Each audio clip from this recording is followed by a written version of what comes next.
Now, NDE Radio, a weekly exploration of near-death experiences and similar encounters with the other side. Now, here's your host, Lee Witting. Welcome to NDE Radio with Lee Witting. Whether you're listening on TalkZone, by podcast, through the archives of our ad-free shows on our YouTube channel, or connected through the incredible content of our Facebook page. St. Michael the Archangel, defend us in battle, be our protection against the wickedness and snares of the devil. The story of Job is one of the oldest books in the Bible, and one that has fascinated me for as long as I can remember.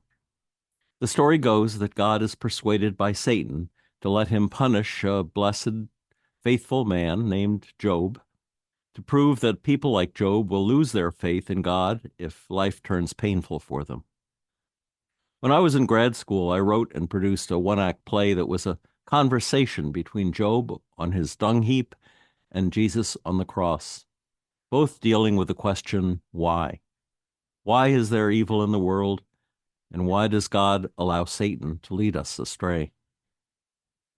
When today's guest, Kelly Ashford, her husband Tom, and children Paige and Ryan moved into what she calls their bad seed rental in 2008, Kelly became a kind of Job herself when a demonic force of evil tried to break her by luring her toward destruction and a pain-filled vision of hell.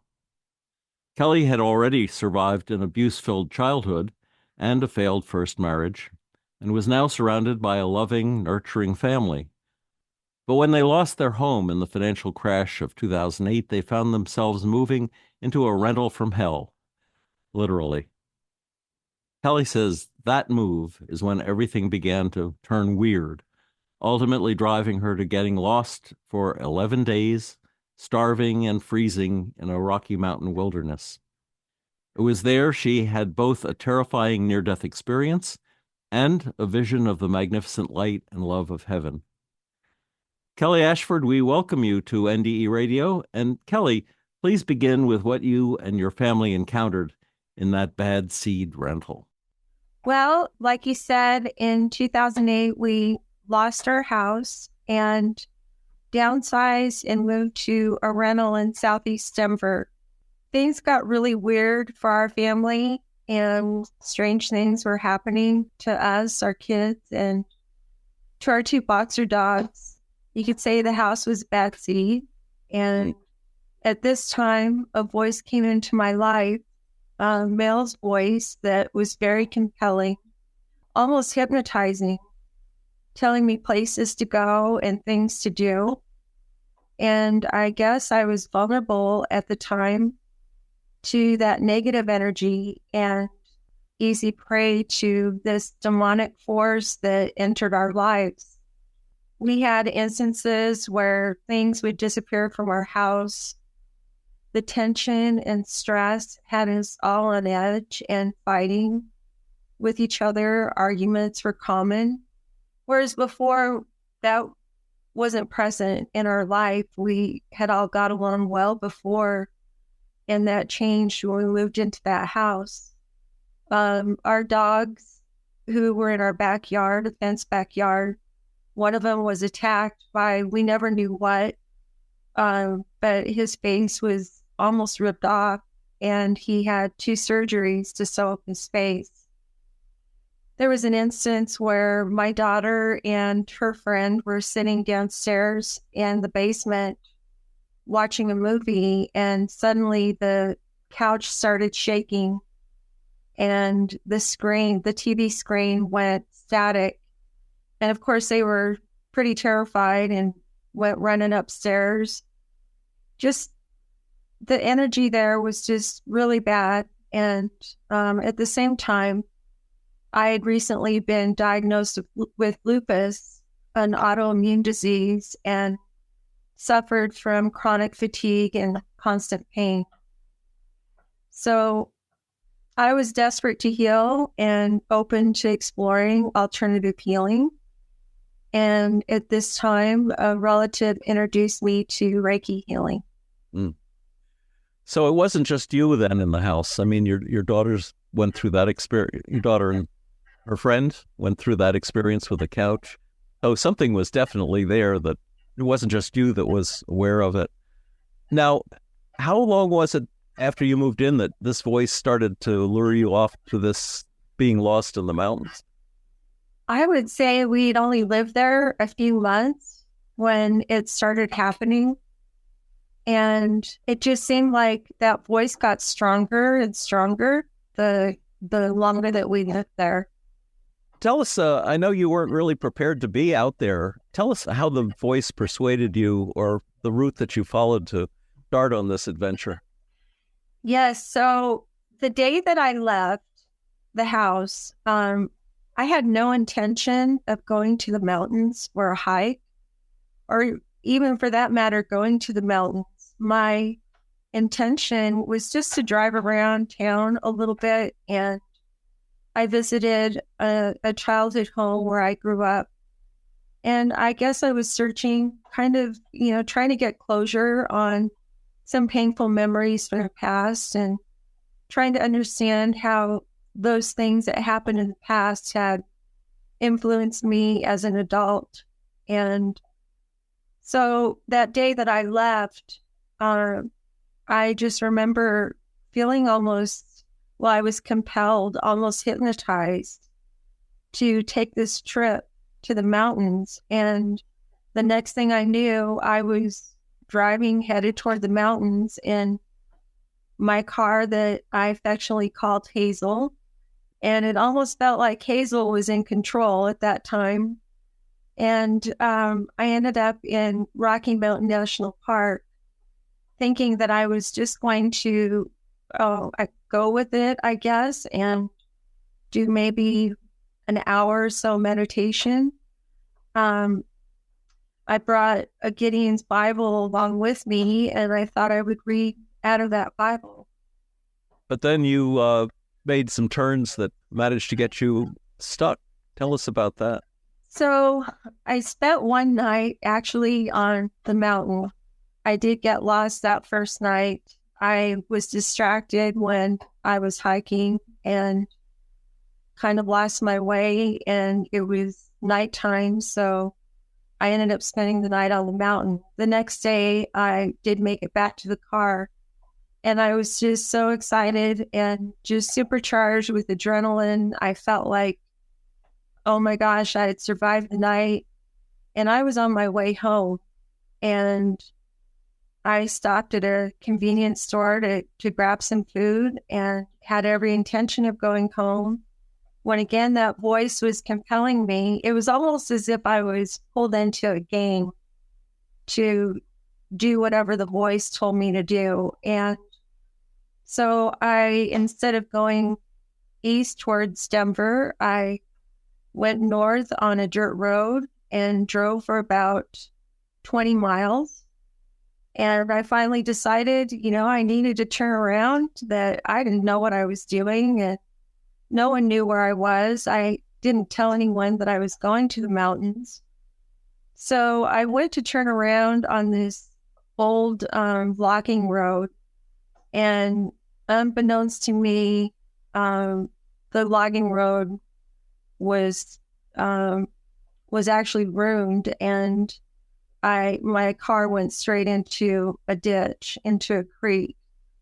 And that's how I became stuck in the mountains. My car, we were stranded, and try as I might, I couldn't get the car out of the ditch. The more I tried, the deeper in mud my car tires sank. So I was stranded there for what started the next 11 days. And at some point, you decided to leave the car and just try to walk to somewhere where you might find someone else. How long into that stay was it? I've forgotten now. Was it the second or third day that you started walking? So I was in my car for 4 days. On the fourth day, I left. Yeah. Actually, the first night wasn't so bad. I was able to build a fire, and I did have a lighter with me and a few other things that were helpful. But the next morning I woke up and it was a blizzard outside. So I was stuck in that car for the next several days. On the fourth day, I decided that if I wanted to be found, that it was up to me to make that happen. There's no way anyone was going to see my car where it was stranded in that ditch. So I took off, left the car, and of course I, again, wasn't prepared for a hike or the mountains at all when I left that day and when I left my home. So I was wearing gym shorts and flip-flop sandals, and I had a light jacket. And when I started walking on that road, the road was so deep in mud that I wasn't able to walk in my flip-flops, so I began walking barefoot. Up ahead on the road, there were fallen trees that were blocking my way on that road. And at the time, I felt, I didn't feel lost because I knew I had driven on that road, a straight shot for 20 miles or so. And I knew it was going to take me maybe a day or maybe 2 days to get back to that convenience store. So I didn't feel lost at the time, but I couldn't navigate that road with the mud. So I decided to go hike up the mountain a little bit and walk parallel to that road.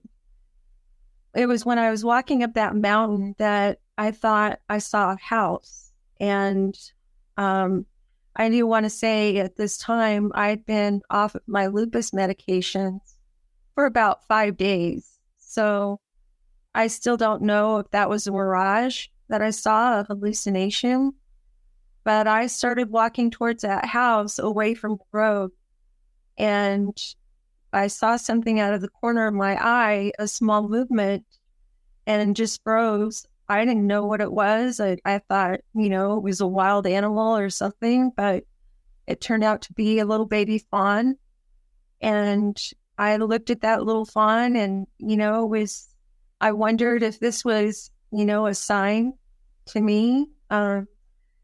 I did know a little bit about Native American spirituality and animal totems, and I wondered at the time, was this little animal a message for me? So I got caught up and distracted in looking at that little fawn. When I looked back up to continue towards that house, it was gone. And at that time, I still didn't feel lost. I still knew where I'd went and that I was going to walk parallel to that road. We're going to skip ahead here because what happens basically is that you exhaust yourself, and at some point you get a message, and I'm assuming it's from God, that said you will be helped if you allow your story to be used to help humanity. But then at some point you said you suddenly felt like hands had grabbed you and threw you into a pit full of rodents, and you could hear the screams of other people. Tell us about that. Yeah, so later that day, it was turning dusk, and I stopped and prayed. And looking up to the sky, I was begging God and Jesus to help me. I heard a voice. I heard God's voice asking me why I wanted to live.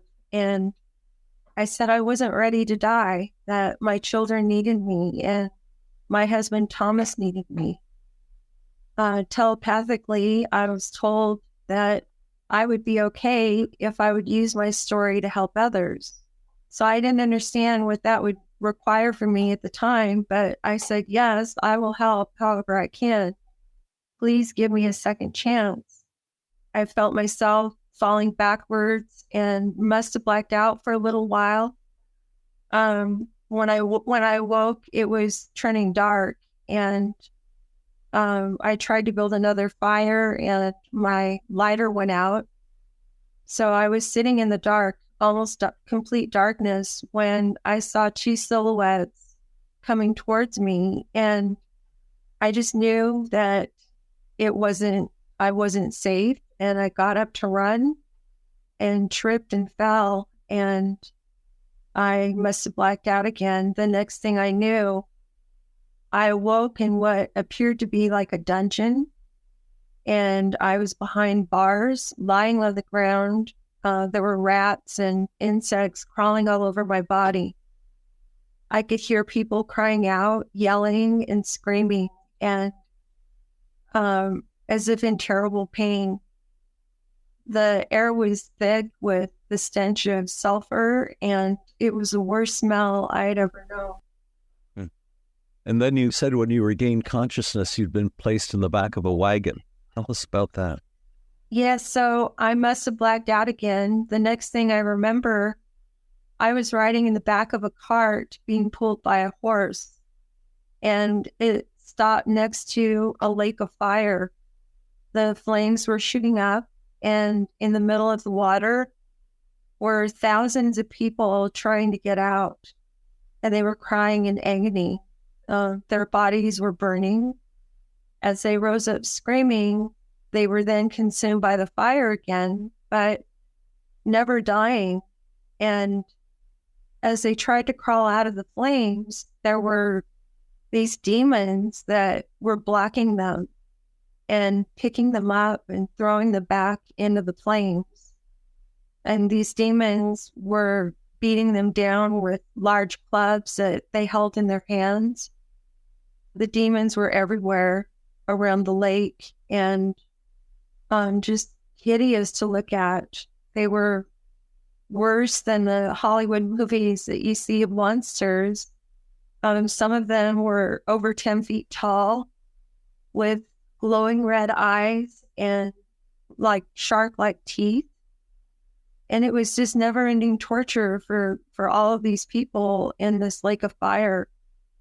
So at that time just lost all meaning to me. I don't know how long I was there.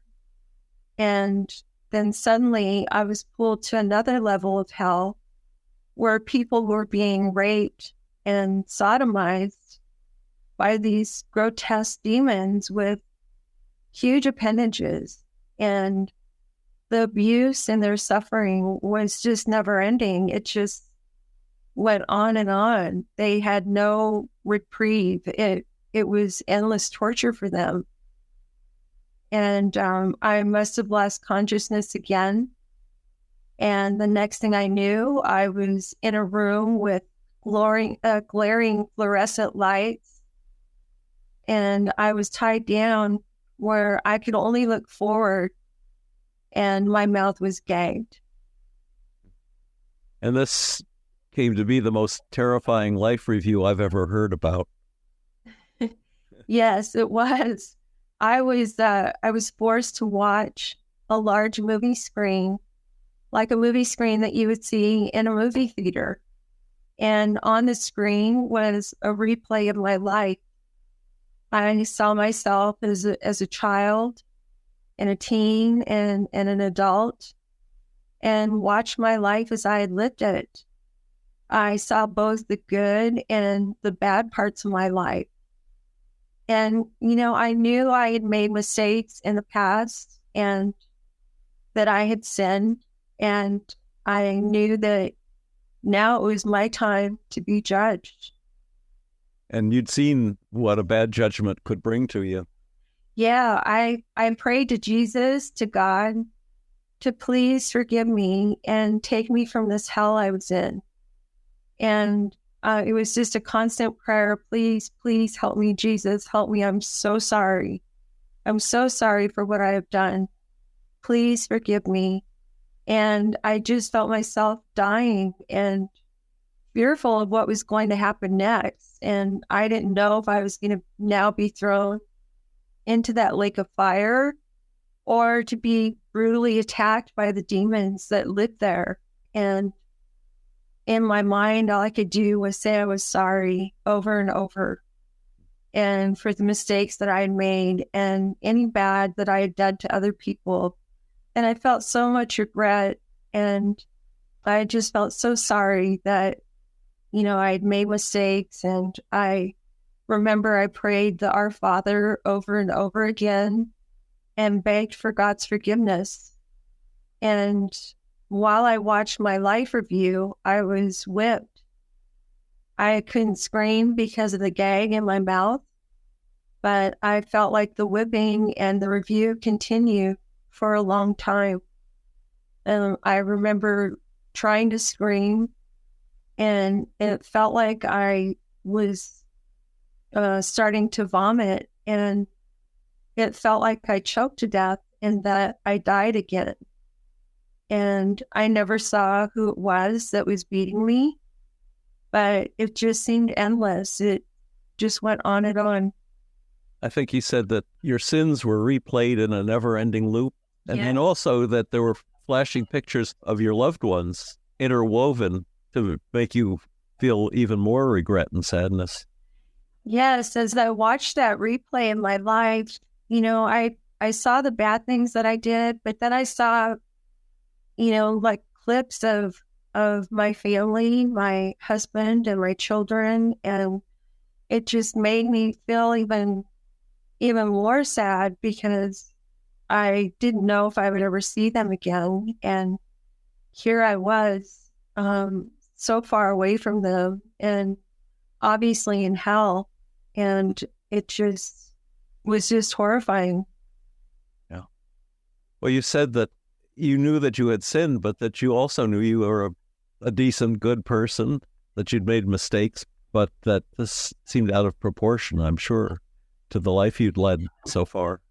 Yeah, I mean, I knew that I had sinned and that, I probably had sinned more than some people, but definitely not as much as others. But it just felt like I was paying for the mistakes that I made. But at the same time, I kept praying to God, I'm so sorry. And I know I'm not a bad person. I know I'm a loving person. And I've done good things in my life too. I've always been generous and kind to other people. And please, forgive me for what I've done. And you also said in the book, a place that I never believed existed, what I thought was a myth, was scaring you into being a much better person. Right. I was raised with, sometimes I was raised with my grandparents who were very devout Catholics, and I used to go to Mass with them as a child.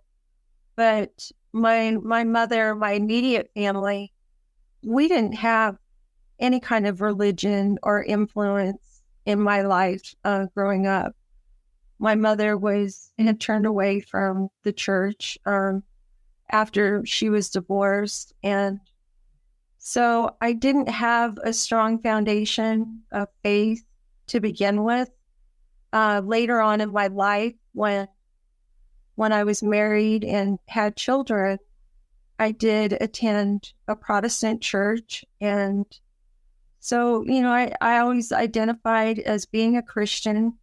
But in all honesty, I don't know that I ever truly believed in a heaven or hell.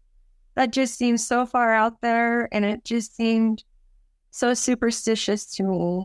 And so it was a shock to find myself in hell. Yeah. You wrote that you had fallen into your own worst nightmare. Yes, I did. It was worse than, I was in shock when it was happening. I couldn't believe it. I couldn't believe that what I had heard and read about was actually real, that this was actually a place, that hell actually existed. And at the time when I was in hell, I thought I was doomed to be there forever, that this would never end. But as it turns out, after it felt like I died, the next thing that I remember is going through this, like a wormhole, a vortex, and my body was moving really fast, and I was going through this tunnel towards a light. And I remember looking back and seeing Earth, and it appeared that Earth was becoming smaller and smaller.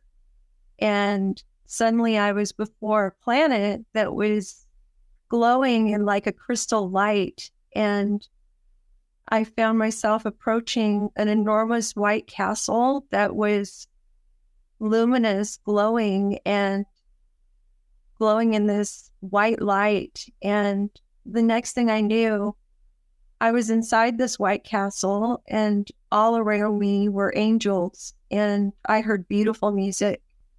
And you said you saw, I guess, not God's face, but God himself sitting in like a fountain of light? Yes, it was as if I was above myself and looking down, watching myself there in heaven. And I watched as I was submerged in a pool of water, and there was someone at my head, and I remember it seemed that I was being blessed, or it seemed like a blessing, or that I was, purified or cleansed in some way. Then the next thing I know, I was sitting in a large throne, and all around me, well, there was at least a dozen other people. I never could see their faces. I could only see their shapes, and we all sat in a circle. So I never knew who they were, but before us was a holograph of Earth. And I never saw God's face, but I could hear his voice saying to me, this is the state of Earth right now, and things yet to happen. I think you said that it was a beautiful and a loving place that you were sitting in, but I guess the scene you were seeing of Earth was not so encouraging. Right. Heaven itself, oh my God, words can't even express how incredibly beautiful. And it was just this feeling of love, of being the happiest. I felt the happiest I had ever felt in my life, and magnify that by 100 times. And I felt healthy and happy and loved. And being in that light was just the most amazing thing. But it was also scary, because as we sat and watched this holograph of Earth, there were clips of Earth being played. And these video clips that played out in front of me were forest fires and overpopulation, violence, people fighting and war, rioting, earthquakes and volcanoes. And most scary to me is what looked like a zombie apocalypse. And it appeared that people on Earth were being contained in metal cages, that there were some people in these cages, and they appeared to be rabid and just grotesque. I mean, just like what you would see in a Hollywood movie. And they appeared to be sick and were screaming to get out of these cages. And it was worse than watching a Hollywood movie, because I knew it was real. And I remember I asked God, why does this have to happen? Can't humans be given a chance? And I remember saying that I was so sorry, because I knew I had sinned, and I knew that as humans we are sinners, but I believe that humanity suffered in so many ways, and life on Earth is difficult. It's hard to live and survive, and harder for some people, and like it had been hard for me. And I said, we all make mistakes, but I truly believe that we're all innately good and loving. And so I knew that this was a punishment and the wrath of God against humanity. And God spoke to me and said, this is the fate of non-believers, those who turn away from me and don't believe in my existence. And I was told that we all have a choice to make, every human, and we can either choose God and Jesus or suffer with the enemy. That there's two sides at battle on earth, and those who love God and obey his commandments, and those who turn away from God and disobey. It's interesting, people think, well, this would make for a very cruel God. But if you think of God as love, as the manifestation of love, then our denial of God is a denial of our love for one another as well as for him. And that is the cardinal sin, according to Jesus. That's the greatest commandment, is to love God and one another. And that is God's nature, is love. So if we deny love, then we deny everything good. Right. And God is love. And the love that he has for us is just so immense and such a powerful thing. God, I don't believe that God is, wrathful against us, that he's not a loving God. The thing is that we're given a choice, and we make that choice. God wants us to come home and to have a relationship with him and to be, part of the kingdom of heaven again. But I was told that Satan is real and wants humanity to turn from God, that he wants to win their souls in this, like a game. I don't know if it's a game between God and Satan, like the game that you spoke about earlier with Job. But God said if people will believe in him and believe in his son Jesus, their sins can be forgiven and they can be saved from hell. Most surprising to me, because I guess, my faith, and sometimes I didn't have a strong faith, but what surprised me is I learned that God knows all, sees all, and there's a record of my life, of every human has a record of their life, and everything that we do is known to God. I was told that mankind is turned away from God, but he loves each person and wants a relationship with them.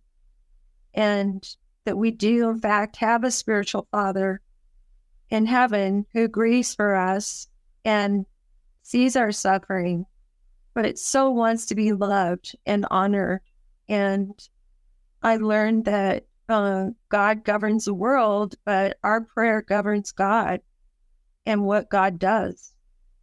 And I understood that all people are welcome to come home, regardless of religion, that there are many religions in the world and seeds of truth, but the way home to light and to God's love and eternal life is through Jesus.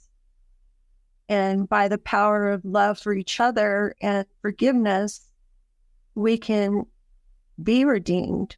But we have to stop disobeying the 10 Commandments and start treating each other with goodwill and charity. And I also learned that those who are wealthy now, they've been blessed with wealth, but even more is asked of them to be good stewards and to help the less fortunate and to do good works. I think it's very interesting that there is no religion in heaven, that you don't have to be a Christian or a member of any faith as long as you're a loving person. Right. Jesus will meet you at the gate no matter what, except for the degree that you've learned the nature of God is love. Yeah. Like I said, God knows each one of us, and God's the creator of all of us, of every religion, but our salvation is Jesus. And if you call upon Jesus, you can be saved. And Jesus died for our sins and paved that way for us. So all I knew at that time was I experienced love that I had never known before. And I was held in loving arms and told that I needed to share my message and my story, and that I would be able to help a lot of souls. I was just filled with love and gratitude at the time because I had been given a second chance, and I was so happy to know that we had this I had heaven to look forward to again, that I had been saved from hell. And I was just renewed with the knowledge that there is a God, and he does have a master plan of salvation for all of us, that every single human being matters. And, at the time, I didn't want to leave heaven. This happiness where I just felt so healthy and I wasn't hurting anymore. My body felt light and I felt love like I've never known. But at the same time, I didn't want to be dead. I wanted to be with my children and my husband. And I knew my children needed me in their lives, and I wanted to be there with them to share their lives with them. I didn't want to be dead. So I was never told how I would accomplish the mission that was set before me. I only knew that when I returned to Earth, that I would still be in danger and that I would suffer more. And I was also told there would be people who wouldn't believe my story. But I knew that, it was God's will and that somehow it would happen. And I would have to do whatever I could to try and make that happen. So the last thing I remember about being in heaven was the beautiful white light and God's love and just the joy and the peace of being held in his arms. And, I never saw any relatives' faces that had passed on, never saw anyone's face, but just felt his presence and heard his voice. So my last memory of heaven was just feeling incredibly happy and pure bliss and light, being in this beautiful light. In your book, you have some words from God that I'll read. You will be successful in carrying this message. Have faith and know that you are loved. I will be with you always. You will suffer, but you must go back to earth and do my will. Let them know that each soul matters regardless of religion, race, nation, gender, and teach them to be forgiving and compassionate, to not judge, to love one another. No one is beyond salvation, even the greatest sinners. Yes, that's true. And it gave me so much hope to hear those words. And it was life-changing to know that we actually have a Father in heaven, and that we have all of this love, and that he's so forgiving and compassionate, and he knows that we suffer and what we struggle with, but he has compassion and mercy for us and wants to have that relationship with every one of us. So now we come to an abyss. Is this day 8? This would be, I don't know exactly how long I was in hell or heaven, but I know that from the nights that I then was back in the forest and then counting back, it was probably about 3 days or so that I had been gone. So my last memory of heaven was being in that light. And then suddenly I found myself standing at the edge of an abyss in the pitch black night. And it was a complete shock to go from love and light to this darkness and confusion. I didn't know where I was. I didn't know if I was in another dimension of hell or if I was back on Earth. But behind me, I could see the building where I think I had been held earlier. It glowed with that fluorescent light. And I would say it was probably about 200 yards behind me. And when I saw that glowing light and structure, I just felt panic and fear that something was going to grab me and drag me back to hell. So at that point, I had a choice to make. I could cross the abyss and get away from the dimension of hell. And who knows what would have happened. I remember the torture and the demons, and it propelled me forward to cross that abyss. So on the other side of that abyss, it was about 200 yards across, and there was a bridge that I needed to cross. It was like a long plank or scaffolding that spanned from one side to the other. So I knew that I didn't have a choice to not walk across that abyss if I wanted to survive. And so I began to walk across that narrow plank. It was about 10 inches wide. And below the abyss was this black void that seemed endless. I knew that if I fell, that I would probably fall forever. And it was nighttime. There was a strong, cold wind blowing. I remember my feet just felt frozen, and all the pain that I felt before I went to heaven was back in my body. So I slowly slid each foot forward just a few inches at a time. And I remember I just felt so unsteady and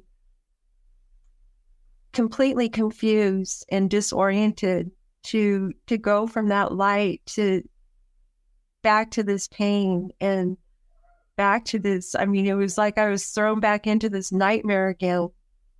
And I remember the wind was pushing my body as if trying to push me off that plank. And I had shooting pains that were just shooting through my feet and my legs with each step that I took.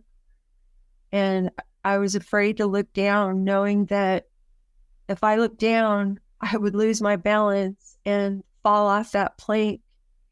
So I kept my eyes forward and slightly down. And I remember my heart was just pounding with fear, and it felt like something was after me still. It felt like I was being watched.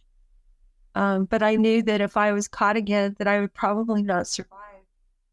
When you made it across, you said the woods that were ahead of you looked creepy and scary.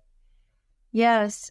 So I finally made it across. It felt like it took forever. And during that whole time that I was sliding my feet forward across that plank, I was just praying to God, again, please help me make it to the other side. Don't let me fall into that abyss.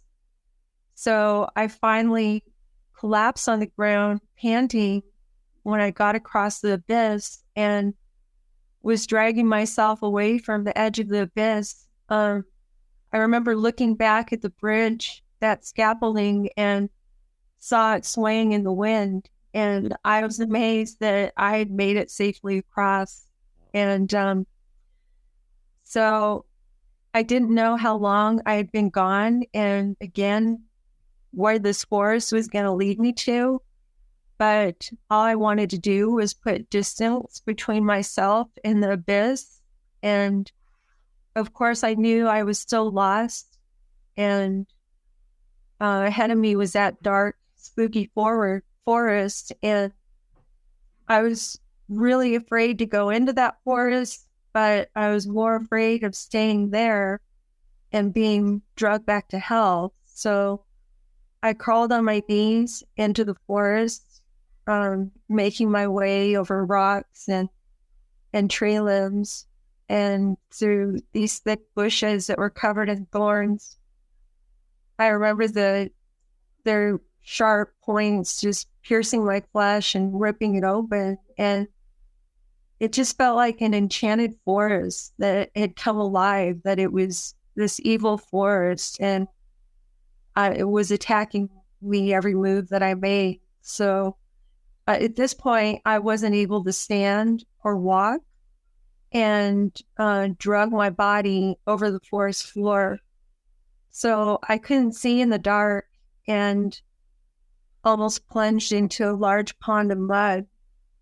I was really confused. Why was this huge pond of mud here? And, I guess maybe could it be from the blizzard from, a few days earlier?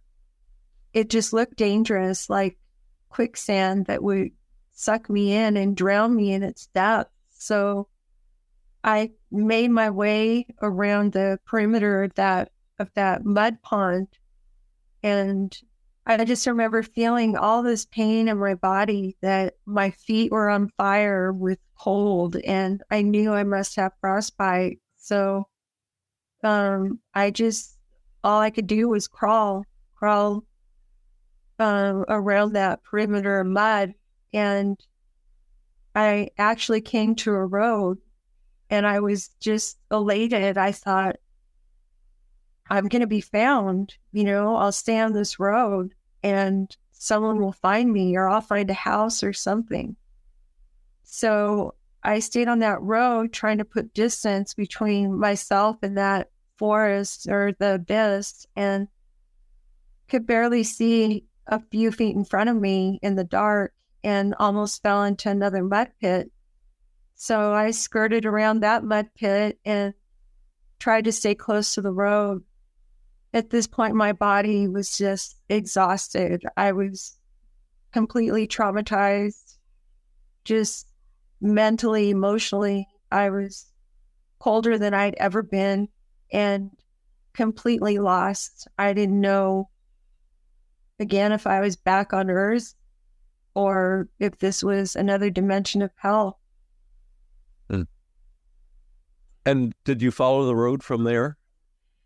So I tried to stay next to the road for a little while, but I was just so tired that I stayed next to the road, but I leaned upright against a tree, and I remember I was just hyper alert to all the noises in the forest. So I didn't really, if I slept, it was very little.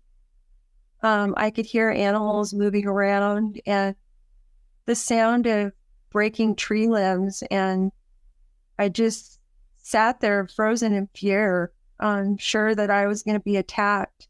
And while I sat there leaning next to that tree, I just relived all that I'd been through the last few days, and I didn't think I was going to die, because God had told me that I would survive and that I had a message to deliver. So, but my night was just filled with terror, remembering hell and the demons and the whipping that I had endured. But I also knew now that there were two sides at battle, and I had to be careful. And it was just shocking, and to be in heaven's light and then thrown back into this dark, scary forest. I think at this point in the book, you had a memory of when you were 5 years old. Tell us about that. I did. Sure. So I remember I was about 5 years old, and I went to sleep that night, and I thought I was dreaming. I thought that I had had a nightmare.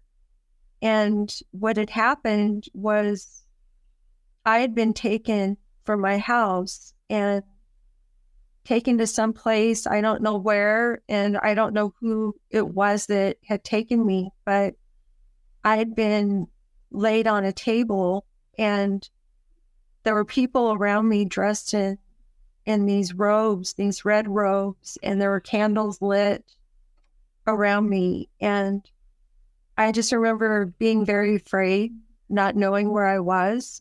And I don't remember anybody's face being familiar or anything, but I remember that they took my hand and cut my thumb. I don't know why. So the next morning when I woke up, I thought that I had a dream, that it was a nightmare, but looked at my hand and I still have the scar even now. It was about an inch long and it almost looked like a letter S, the shape of the scar. So it did happen. I don't know who it was or why or anything like that, but it was almost like I felt like I'd been marked as a child. Really interesting. Yeah. Your grandfather was Apache, but this was not a Native American ceremony that I'm familiar with. No, it almost felt like it was a satanic ritual or something. I don't know. I mean, it just felt scary. I didn't know these people or I didn't recognize them, but whatever it was, it wasn't a happy thing that happened. You talk about a shaman's call in your book. Talk about that a little bit. Oh, sure. So after I was attuned to Reiki, I met an individual at a metaphysical fair. And I had never been to a metaphysical fair before. And I was just curious, just interested to see what it was all about. And I came upon this lady who had a sign up saying that she had shamanic classes starting. So I approached her and I asked her, what is a shamanic class? And she explained to me that it was a Native American, learning about Native American spirituality. And she invited me to attend her class or to go to a full moon fire ceremony that she held at her house every month. So I did go to that, and I ended up signing up for her shamanic classes and learned a little bit about what it means to be a shaman, and had some weird encounters there. I met an individual who was at that full moon fire ceremony, and then he was also in the shamanic class. And he came to my house one afternoon, and I was giving him a healing energy session. When afterwards he got up and he said some kind of cryptic things to me, something like, why do you want to be a healer? And are you sure you're ready for this? And I said, yes, thinking I was really excited and I could help a lot of people and help heal a lot of people. And we went outside and, when he left the house, all my cupboards flew open and all my dishes flew out of the cupboards and broke and crashed and broke on the ground. And I knew it was the person that I had given that healing to. His name was Gabriel. And I knew that it had something to do with him. And then I started thinking back on what he said, are you sure you're ready for this? And I thought, what have I gotten myself into here?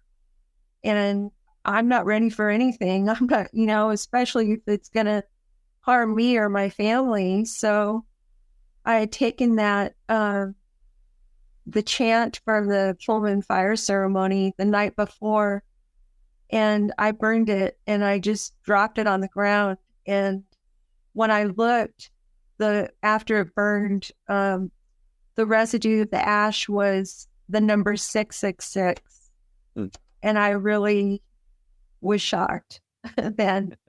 So I told my mentor that I wasn't going to be doing the shaman classes anymore. And I didn't really tell her why, but I do feel that I was called. You know, my I think great grandmother was a shaman and a healer back in her time. And from what I've learned, you know, that type of healing can, you know, transfers generation to generation. And so I do feel like that was part of my calling, was to be a shaman. But I wasn't at all prepared for what that meant. Generally, when you are transformed and called to be a shaman, it's not an easy process to go through, and it can be very life-changing. And you could have a near-death experience like what I was experiencing. To put you back on the path, you prayed to God for help. God, I need your help. I'm lost, thirsty, and I don't know which way to go. And he sent you a hummingbird. Tell us about that. Yes. So that next morning, when I woke, or from, I guess, maybe sleeping a little bit next to that tree, I saw ahead of me a cabin that I thought, oh my gosh, I'm going to be saved. There's someone's going to help me. And so I went to this cabin. It turns out there was no one there. I looked in a window, and inside that window were, I would say, about 20 TVs that were all turned on, and the screens were changing rapidly. It was like the channels were just constantly changing. And I thought, my gosh, is this another, you know, are they connected to hell? And it reminded me of being in hell. So I got away from there as fast as I could. And I ended up going through this field, crawling, scooting on my bottom, not knowing where I was going. And I kept praying to God to please help me, to help me find water. I was so dehydrated at this time, and I didn't know where I was. I didn't know if I was going the right way. I just knew I needed to get away from that house. It just felt really evil. So I started scooting my way across this field. And as I was praying and asking God for a sign and for help, this beautiful little hummingbird came flying over my head, and it did a series of circles over my head, and then it flew in a northerly direction.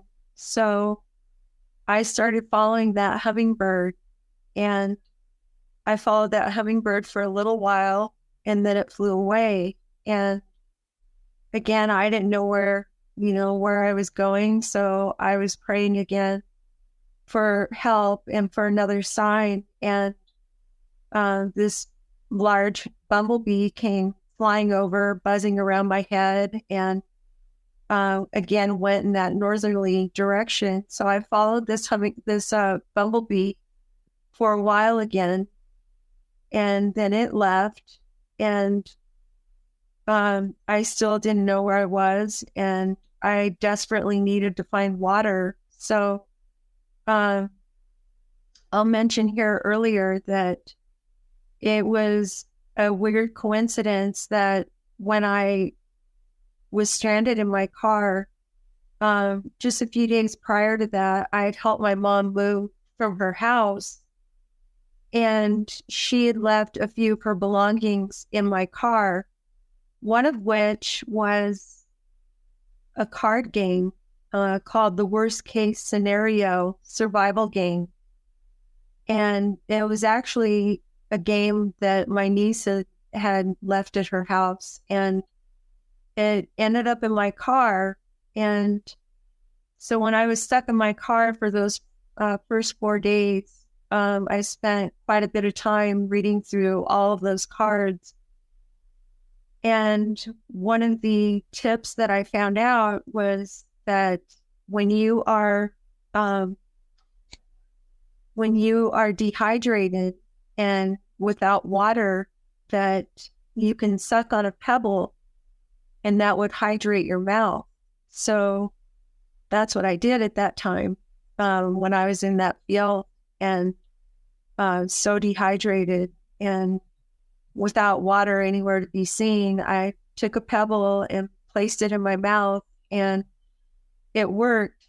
It created saliva and hydrated my mouth. And so that really helped a lot.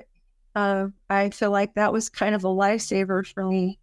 So I'm again praying, asking for help and asking for a sign, and God again helped me and sent a beautiful butterfly to help me. And again, that butterfly did the circles around my head and then went in that northerly direction again. So I followed it. It eventually left, and I'm still praying and I'm still asking for help. And then saw this spider that was about as big as my thumbnail, and it seemed to do like a little dance, like follow me, kind of, getting my attention. And I followed that little spider for a while and eventually went down this ravine, a pretty steep ravine, and the field kind of changed, the terrain changed from just this dry field into, more lush and bushes. And at the very bottom of this ravine was a creek. And so I was led to water. I guess we should skip to day 11, which was the day they found you.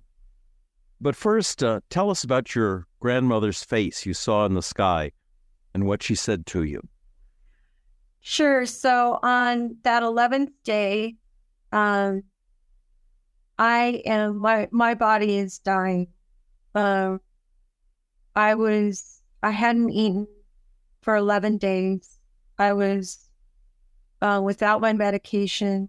I was so weak and exhausted, and it felt like I was going in and out of consciousness. And I just knew I definitely couldn't walk. All I could do was crawl. And I was praying and asking God, for help, and am I going to die? And, I felt a sense of peace at that time. It felt like I was very close to dying. And I opened my eyes and saw above me this, like a cloud of, like a crystal white cloud, and my grandma's face, and I could hear her voice. And she said to me, this isn't your time to die, that there's work for you to do, and that you're going to be okay. And I remember saying to my grandmother, Grandma, how am I going to be okay? I can't walk and I'm dying. I haven't eaten and I can't go any further. And I just remember her saying that you're going to be okay. And at this point, I was collapsed next to a river. And the next thing I knew was I was being licked by this golden retriever dog. And at first I was like, am I imagining this? Is this another hallucination? I just couldn't believe that this dog was there. And I sat up and I was just hugging this dog, and I was like, oh my gosh, it's real. This dog is real. And the next thing I knew, this man came through the bushes, and he said, are you Kelly? And I said, at first I was afraid, because I remembered God had said there was two sides, and I was afraid of who I could trust. And I was delusional probably at that time, but I just remember I was very frightened. And I said, yes, I'm Kelly. And he said, my name is Greg, and I'm with the Grand County Search and Rescue. And we've been searching for you for 5 days. And I was in shock. I couldn't believe that I had been found, because when I left, no one knew where I went. I didn't have my phone. I didn't tell anyone where I was going. So I thought no one would ever find me. No one would ever know where to look. But as it turned out, someone had spotted my car in that ditch, and they ran my license plate. And my husband, Thomas, had called in a missing persons report. So they knew I was missing, and that was where they started. They started looking for me at that, from my car, and they were following my tracks. They were just about to give up, though, on finding me, because the statistics are not good. Most people, after about 4 or 5 days, they're not rescuing a person, they're recovering a body. And so they were just about to call up the search when I was found. After I found the water in the creek, it was another 3 days or so where I was surviving in the forest. And again, no shelter, barefoot, and no food. And the temperatures at that time, springtime in the Rocky Mountains, can be pretty cold. I remember waking up few of those mornings where everything was frosted over and my breath was coming out and it fogged in. But I forced myself a couple of those nights to do energy healing on myself. It was really difficult to do because I was just exhausted. I had no energy myself, but through praying and connecting to Mother Earth and praying to God and praying to Jesus, I was able to connect to that universal life force and or chi, as you call it, and channel that energy into my feet. And I really believe that's what saved my feet from being amputated. They were, at the time that I was found, they were probably 3 times the size of my normal foot, and my feet were black up, going up my ankles, and they were blistered, and they just didn't even look like my feet. And I just really thought, if I survive this, I'm going to lose both of my feet. But I really believe that doing that energy healing gave, enough energy flow that they were safe. When I was in the hospital, my feet were all bandaged, and I know I was on painkillers. I had been given morphine, but then I had also been given other painkillers. But the most painful thing that I remember was the wounds on my back. And I just remember it hurt so much to lay on my back. And so I rang for the nurse to come and help me. And she said, what can I do for you? And I told her, I said, I'm just in so much pain. My back hurts so bad. Is there anything that you can help me with the pain? And she says, let me take a look at it. And I just remember she said, oh my gosh, what happened to you? At the time, I didn't tell my story to her or to anyone. I felt like I needed to keep that to myself. And I told her it must have been when I slid down that ravine that I cut my back. And I said, but I do want to tell you that there's a battle going on between God and Satan, and there's a dimension that you can't see.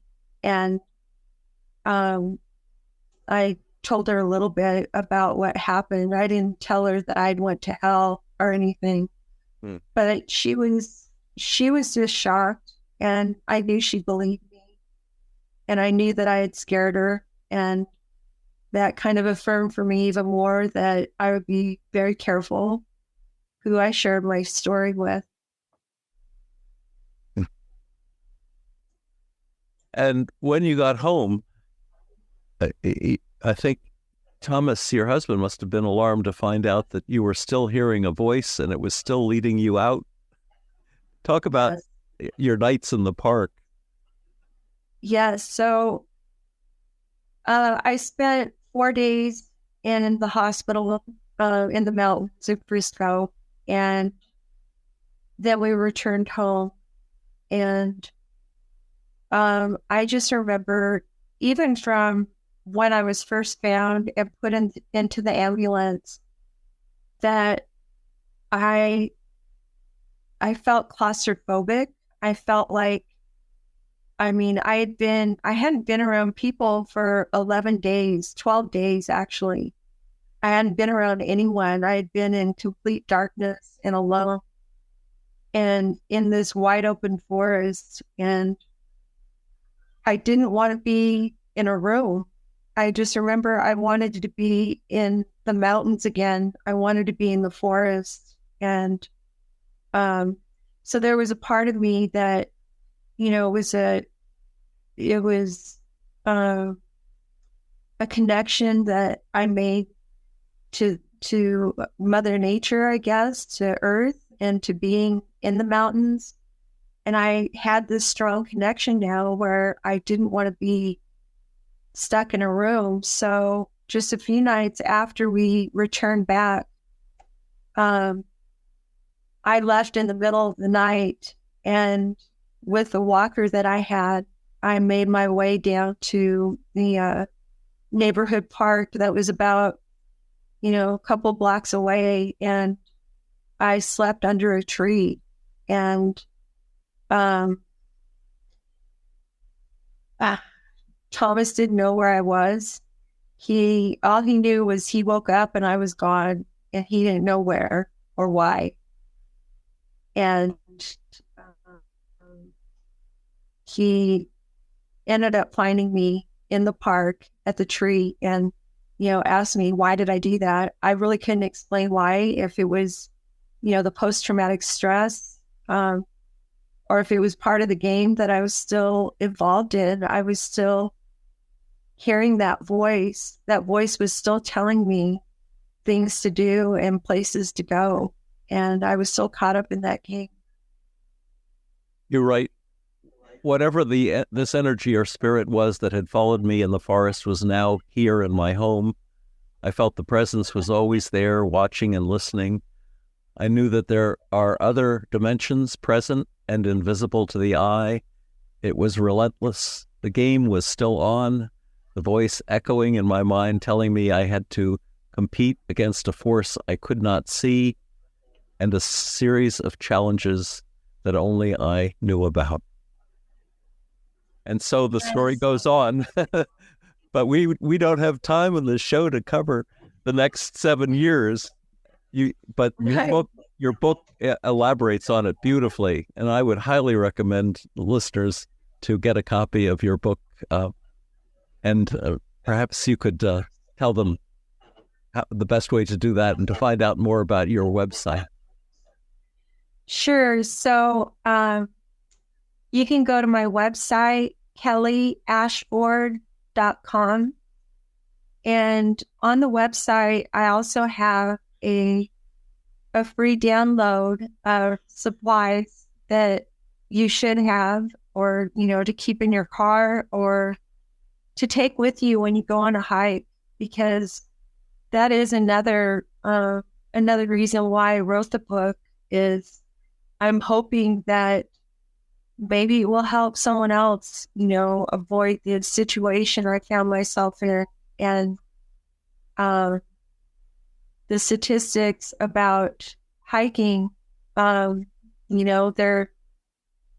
a lot of search and rescues that happen every year, and an average of 120 to 150 people die annually in the U.S. forests. So that was a big motivation for me to write the book, as well as the message that I needed to share. My book is also available on Amazon and Barnes & Noble, or at your neighborhood bookstores. It can always be ordered if they don't have a copy. And I'm also on social media, and the handle is Endurance Author.